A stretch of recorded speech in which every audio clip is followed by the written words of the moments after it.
Salut, c'est moi encore, Bertrand Jamon. Abonnez-vous pour ne rien manquer de nos prochaines explorations volcaniques et partagez vos réflexions dans les commentaires. Préparez-vous à être émerveillé par la puissance des volcans en Afrique. Let's go!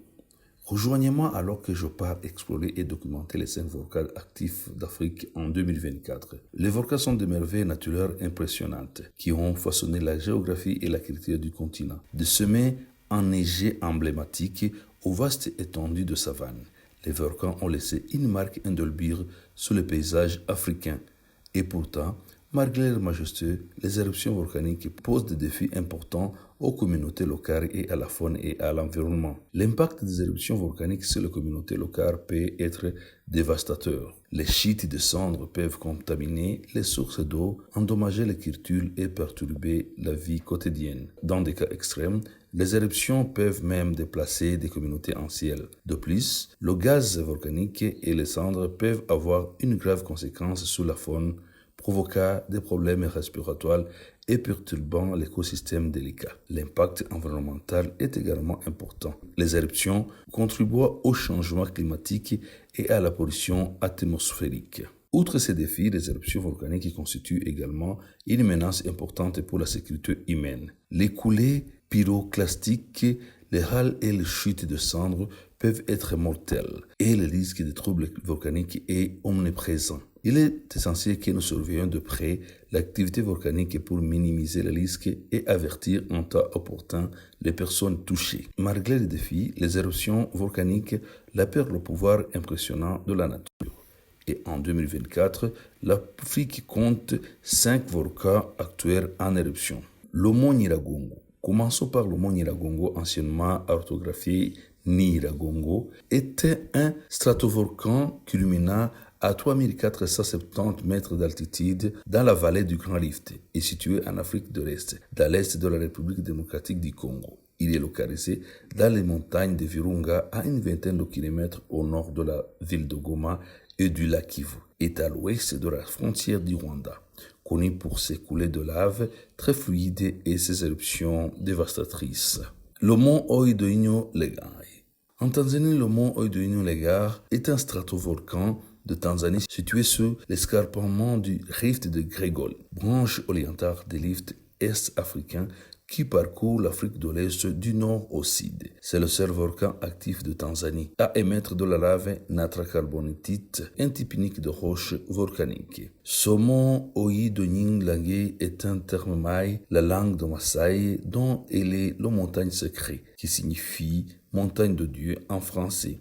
Il fait partie du massif de Ngorongoro et une savane s'attend à ses pieds et le seul volcan actif en Tanzanie.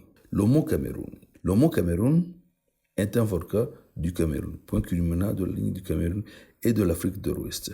Selon les estimations, c'est 4000 à 40 mètres ou 4000 à 70 mètres ou 4000 à 95 mètres d'altitude. Volcan actif.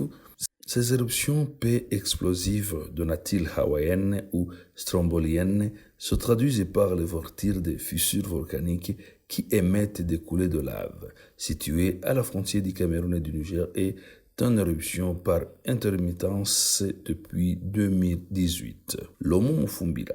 En Ouganda, le mont Mufumbira fait partie des provinces volcaniques de Virunga, une région intensive active et volcanique. Dans la langue locale, le mont Mufumbira signifie montagne qui cuisse. Les habitants appellent ces volcans les montagnes qui cuissent en raison des volcans actifs en RDC qui entrent en éruption de temps à autre. Le mont Kartala.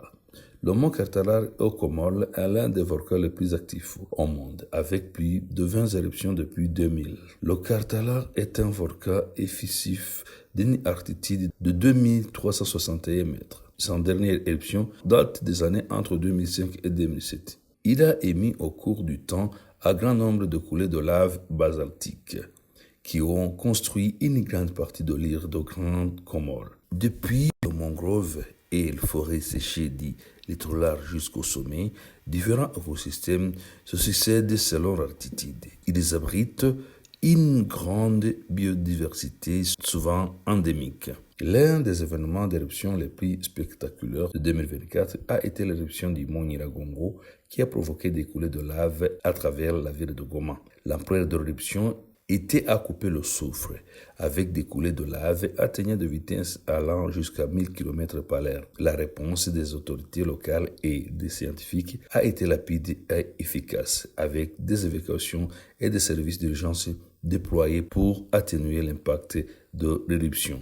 En conclusion, les volcans africains constituent une force avec laquelle il faut compter, car ils façonnent la géographie et la culture du continent. Des sommets majestueux aux éruptions dévastatrices. L'activité volcanique est une partie essentielle du paysage africain. Nous devons continuer à surveiller et à étudier ces merveilles naturelles pour mieux comprendre leur puissance et leur importance. Merci de m'avoir rejoint dans ce voyage pour explorer les volcans actifs d'Afrique. Si vous avez des idées sur l'activité volcanique en Afrique, partagez-les avec nous dans les commentaires ci-dessus. Et n'oubliez pas de regarder notre prochaine vidéo. Bye bye, ciao.